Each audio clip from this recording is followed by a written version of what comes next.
Jangan lupa untuk subscribe YouTube channel Metro TV News dan nyalakan notifikasinya. Mas Eko, kalau tadi sudah disampaikan bahwa kita berusaha memunculkan kesadaran atau awareness, tapi pertanyaan berikutnya adalah bagaimana dengan perubahan sistem atau perubahan mekanisme penanganan pasien-pasien kanker yang memang harus terus menjalani pengobatannya atau terapinya di saat pandemi ini, Mas. Karena kalau saya melihat di rumah sakit itu banyak yang ya akhirnya jadi serba kewalahan begitu. Bagaimana, Mas Eko? Ya, pengobatan atau penanganan kasus kanker ini tidak bisa ditunda, Leo. Karena semakin ditunda, itu semakin menyebar kemana-mana. Jadi harus segera dilakukan. Tapi persoalannya kan sekarang rumah sakit banyak COVID-nya itu. Penderita kanker juga ketakutan kadang-kadang untuk berkunjung ke rumah sakit untuk melakukan pengobatan. Itu pasti ada kekhawatiran semacam itu, pasti ada. Karena ketika COVID kita punya penyakit bawaan kan pasti akan lebih susah untuk menyembuhannya. Betul. Jadi harus ada terobosan-terobosan dari rumah sakit maupun pemerintah untuk hal ini. Kita memang tahu bahwa sekarang pemerintah sedang fokus kepada COVID-19 ini. Bukannya di Indonesia, tapi di dunia juga sama. Cuma harus ada juga, jangan dianaktirikan lah penderita penyakit-penyakit yang memang sudah sangat susah untuk disembuhkan. Nah, ini harus ada terobosan. Misalnya begini, tapi tentu ini akan menjadi perdebatan dan akan susah dilakukan. Misalkan tidak harus ke rumah sakit. Cara melakukan kemoterapinya gimana? Ini kan harus ada solusi-solusi yang cerdas lah dari pemerintah. Pasti ada ketakutan lah, saya yakin itu. Saya punya banyak teman yang memiliki riwayat kanker. Mereka juga takut datang ke rumah sakit ya karena alasan-alasan yang saya sebutkan tadi. Jadi itu tentu harus menjadi catatan bagi pemerintah saat ini. Alternatifnya apa ya, Mas? Kalau kita sekarang sebelum pandemi dan akhirnya sepertinya diakselerasi selama pandemi. Kalau untuk penyakit-penyakit selain kanker misalnya, kita tidak datang ke dokter, tapi ada beberapa layanan yang kita bisa berkomunikasi lewat telepon atau lewat video call, dan dokter bisa memperkirakan atau mendiagnosa.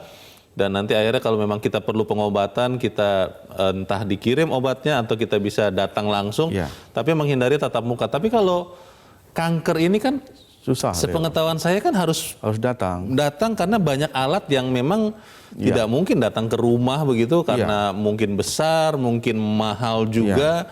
Nah, ini bagaimana solusinya untuk penderita kanker di tengah pandemi? Karena betul tadi Mas Eko bilang semakin ditahan mungkin kondisinya bisa jadi lebih buruk. Betul, jadi kalau penyakit-penyakit ringan mungkin bisa konsultasi melalui online ya. Tapi kalau penyakitnya sudah berat seperti kanker ini kan tidak bisa. Memang harus datang karena memang alat-alat yang lengkap ada di rumah sakit. Rumah sakit khusus lah misalkan di Darmais dan lain-lain yang menyediakan peralatan seperti itu. Nah itu kan menjadi kendala. Tadi mudah-mudahan dengan adanya peringatan Hari Kanker tanggal 4 Februari ini ada solusi dari pemerintah maupun dunia. Sekarang kan sedang diperingati, mudah-mudahan ada solusi. Mas Eko, kita coba tanya langsung ini kepada memang dokter yang menanganinya. Saat ini kita sudah terhubung lewat saluran telepon dengan konsultan ginekologi onkologi di Pusat Kanker Nasional Rumah Sakit Darmais, Dr. Muhammad Yusuf. Dr. Yusuf, selamat pagi. Halo, selamat pagi. Selamat pagi, Dr. Yusuf. Terima kasih nih sudah memberikan waktu. Pertanyaan saya langsung konkret begini, dokter. Karena di saat pandemi ini bukan hanya penderita kanker, tapi semua orang kelihatannya sangat menjauhi rumah sakit. Kalau tidak sangat perlu menjauhi, karena itu secara logis bisa menjadi tempat penularan COVID-19. Tapi kalau khusus untuk penderita kanker, sekarang apakah sudah ada mekanisme yang membuat penderita kanker itu betul-betul aman saat misalnya memeriksakan dirinya, katakanlah ke Rumah Sakit Darmais tempat dokter bekerja di situ, atau memang harus dilakukan hal-hal yang lain, misalnya konsultasi jarak jauh, telekonferensi, telekonsultasi. Bisa seperti itu tidak, Pak Yusuf, Dokter Yusuf? Ya, baik, terima kasih Mas Leo. Jadi pagi ini saya ingin menyampaikan bahwa memang kanker ini merupakan beban bagi kita semua sebagai bangsa, ya. Karena Iya. apa? Karena memang dampak yang diakibatkan oleh kanker ini itu sangat besar, baik itu secara psikis, secara ekonomis gitu ya. Kemudian terkait dengan hal itu, juga tantangan yang paling besar kita rasakan tahun ini adalah pandemi, di mana kita ini menjadi double gitu tantangan kita. Iya. Kanker itu Iya. sendiri, kemudian pandemi itu sendiri gitu. Betul. Nah, kami di Darmais sudah menetapkan strategi-strategi bagaimana caranya untuk tidak memutuskan rangkaian terapi pada pasien-pasien kami di rumah sakit gitu. Jadi intinya pasien-pasien kanker itu tidak boleh tertunda atau tidak boleh telat datang untuk memastikan rangkaian terapi kanker mereka terjadwal dengan baik. Nah, bagaimana caranya agar pasien-pasien kami atau pasien-pasien kanker ini bisa terjadwal dengan baik, di satu sisi tidak terinfeksi oleh virus COVID-19. Nah, untuk pasien-pasien yang memang datang ke Rumah Sakit Kanker Darmais, kita pastikan mengikuti protokol kesehatan. Kemudian setiap pasien yang menjalani rangkaian terapi kanker itu sendiri harus di-screening. Di-screening, jadi kita itu double screening itu, Mas Leo. Jadi pada saat pasien datang, kita lakukan screening primer, kemudian ketika ada keluhan, kita masukkan ke screening sekundernya, di mana screening sekundernya di sana ada dokter parunya yang mengevaluasi gitu. Kemudian ketika pasien itu akan masuk ke dalam rangkaian terapi, kita pastikan pasiennya sudah harus bebas COVID dengan melakukan pemeriksaan PCR, swab PCR untuk semua pasien kita. Gitu. Jadi memang itu disaring juga dari kemungkinan sudah tertular COVID-19 begitu ya dokter ya? Iya, betul. Jadi itu memang pasien-pasien yang memang sedang menjalani rangkaian terapi. Tetapi pasien-pasien yang memang hanya untuk evaluasi klinis saja, pasien-pasien yang sudah selesai rangkaian terapi, yang tadinya kita jadwalkan untuk evaluasi setiap 3 bulan sekali atau 6 bulan sekali. Artinya ini kan pasien kalau misalkan tidak ada keluhan kita jarangkan untuk datang ke rumah sakit atau mereka kita sarankan untuk menggunakan telemedicine untuk menghindari frekuensi mereka datang ke rumah sakit. Itu gitu. telemedicine atau konsultasi jarak jauh itu bisa ya dilakukan? Karena kan dalam pikiran saya Dr. Yusuf kan kalau penderita kanker harus diperiksa secara menyeluruh kondisi tubuhnya dan menggunakan alat-alat yang sangat besar, sangat mahal juga mungkin yang tidak juga setiap rumah sakit ada begitu. Itu bagaimana bisa telemedicine itu, dokter? Telemedicine itu mungkin kita hanya melayani untuk awal, ini pertemuan awal. Pertemuan awal dari situ kita akan mengevaluasi keluhan, kemudian histori dari pasien. Dari setelah telemedicine itu sendiri, kita akan anjurkan pasien untuk datang tapi terjadwal. Jadi pasien itu sudah tahu mau ngapain pada saat datang dan sudah terjadwal sehingga waktu dia datang itu hanya untuk pemeriksaan kemudian langsung pulang. Ketimbang dia datang tanpa ada tujuan, tanpa ada tahu mau diapain di awal, itu pasien akan lebih lama stay-nya di rumah sakit gitu. Jadi tujuannya adalah untuk memotong waktu saja. Tetapi hasil dari pemeriksaan itu bisa kita sampaikan melalui telemedicine. Gitu. Oke, baik kita harapkan ke depan walaupun nanti pandemi sudah berakhir, tetap kita memperhatikan perawatan kanker ini juga supaya aman. Terima kasih Dr. Muhammad Yusuf, selamat pagi.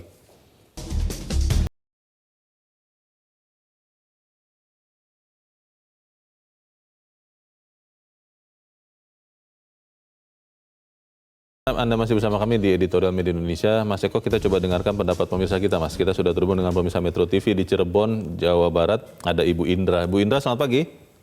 Selamat pagi, Bung Leo dan Bung Eko.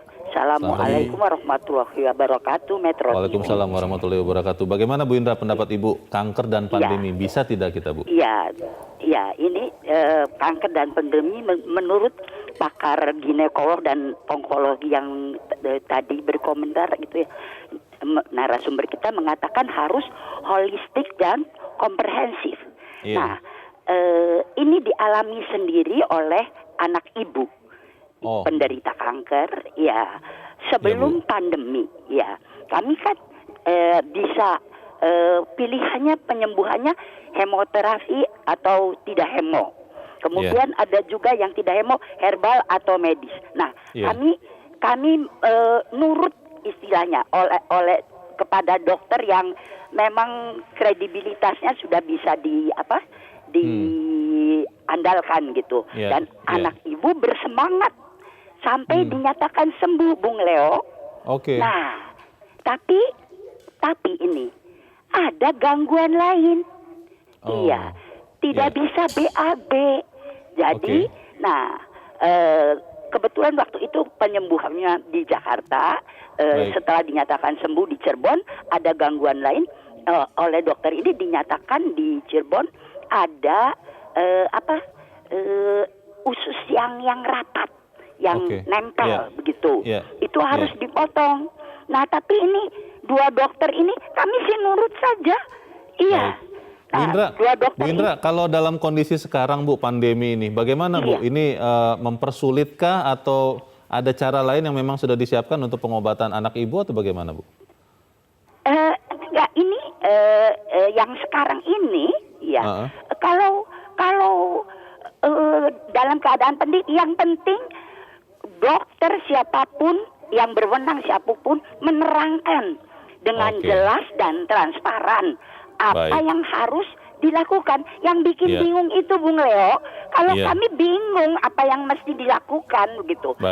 Insya Allah kalau keterangannya Oke, terima kasih Bu Indra di Cirebon, Jawa Barat. Semoga anak ibu mendapatkan pengobatan yang lebih baik. Kita ke pemirsa berikut, Pak Bambang Saptono di Surakarta, Jawa Tengah. Pak Bambang, selamat pagi. Selamat pagi Metro TV dan selamat pagi saudaraku bangsa Indonesia. Selamat pagi. Silakan Pak Bambang, singkat padat saja silakan.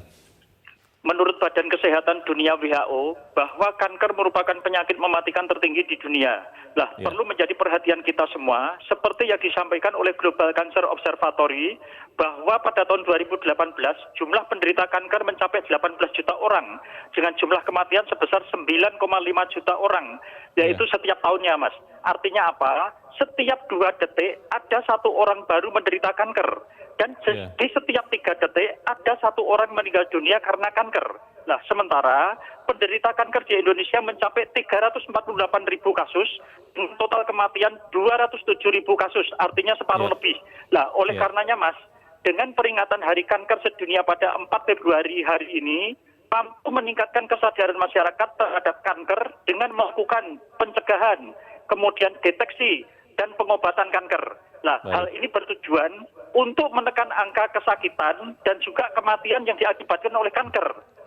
Di saat pandemi COVID-19, tentunya masyarakat dunia dan termasuk Indonesia sedang menghadapi musuh bersama yaitu corona, di mana orang yang sehat pun bisa tertular oleh COVID-19 yang bisa kematian.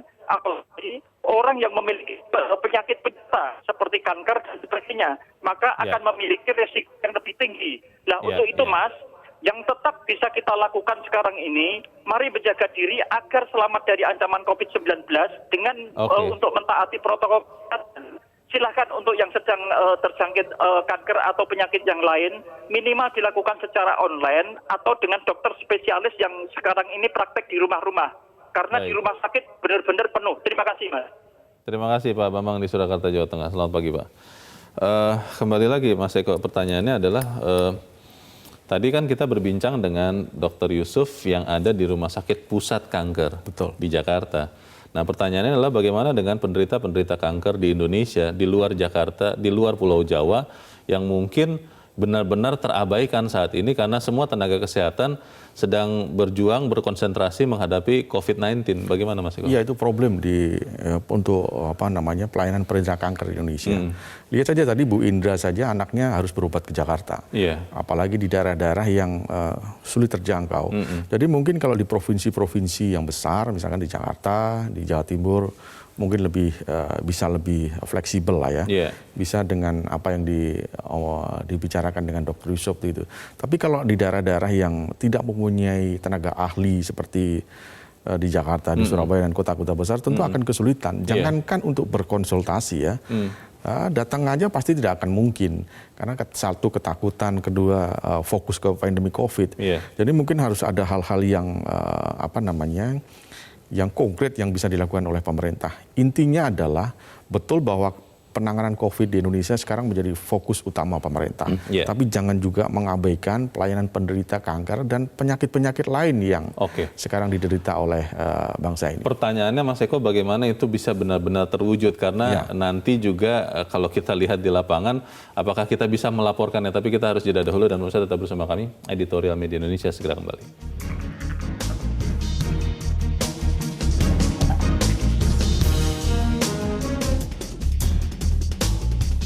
Terima kasih pemirsa Anda masih bersama kami. Kita di bagian akhir dari Editorial Media Indonesia untuk pagi ini. Mas Eko, persisnya seperti apa yang bisa kita lakukan kalau seandainya kita tidak mendapatkan kesempatan untuk mendapat pengobatan yang tepat kalau kita atau saudara kita atau teman kita penderita kanker di kondisi pandemi ini? Ya, tentu kita harus mengikuti protokol kesehatan yang seperti yang Dr. Yusuf tadi katakan ya. Pertama tentu konsultasi jarak jauh dulu, kemudian janji dengan dokter atau rumah sakit kapan mereka harus konsultasi dan lain-lain. Kalau itu sudah dilakukan, rumah sakit harus screening yang ketat. Karena penderita kanker ini pasti akan sangat berbahaya jika kena COVID. Nah, setelah itu baru kemudian dilakukan kemoterapi dan lain-lain untuk penanganan lebih lanjut. Itu tentu di kota-kota besar di Indonesia. Bagaimana dengan kota besar, kota-kota kecil di Indonesia? Nah, itu tentu akan sulit bagi penderita itu. Jangan sampai kemudian pemerintah mengabaikan hal seperti itu. Penderita kanker itu tidak bisa diabaikan atau diundur ya untuk penanganannya. Karena semakin lama dia akan semakin menyebar sel-sel kanker itu. Tentu harus penanganannya lebih cepat. Nah, harus ada solusi-solusi lebih konkret ya. Kalau di beberapa daerah kota kecil, kalaupun tidak bisa di daerah kecil, tentu harus digeser ke kota-kota besar di Indonesia. Tentu dengan harus juga dengan pelayanan-pelayanan yang prima. Kita bisa tidak memberikan input gitu kepada entah Kementerian Kesehatan atau turunan-turunannya dinas-dinas, kalau seandainya kita benar-benar sebagai penderita atau teman saudara kita kanker itu tidak mendapatkan perawatan yang selayaknya? Harusnya bisa ya, karena mungkin sekarang kan banyak informasi yang harus kita dapatkan. Kita bisa melalui online, bisa berkirim surat, bisa telepon, bisa WA, dan lain kepada Kementerian Kesehatan. Tentu sekarang lebih modern ya. Kita tentu harus berharap bahwa pemerintah dalam hal ini Kementerian Kesehatan juga harus aware dengan persoalan-persoalan ini, terutama penderita kanker ini, Leo. Karena kalau kita lihat memang semakin tinggi juga, kalau 9,6 juta per tahun yang meninggal karena persoalan kanker ini tentu menjadi perhatian serius bagi semuanya. Melihat apa yang terjadi ini, kira-kira bisa tidak setelah lepas dari hari ini, Mas Eko? Hari ini kan Hari Kanker Sedunia. Betul. Besok kita masih ingat ini, dan kita benar-benar melakukan perubahan yang dramatis, yang drastis, karena pandemi ini kan juga kelihatannya masih akan lama. Ya, memang harus terus diedukasi ya kepada siapapun masyarakat bahwa kanker ini bisa menyerang siapa saja. Terutama bagi mereka yang punya gen kanker keturunan dari orang tuanya. Jadi deteksi dini itu lebih baik daripada ketika dia sudah mulai kena stadium tinggi baru berobat. Jadi lebih baik dari mulai awal untuk rutin melakukan check up kepada rumah sakit agar bisa terobati. Semakin dia deteksi lebih awal, semakin dia bisa sembuh, Leo.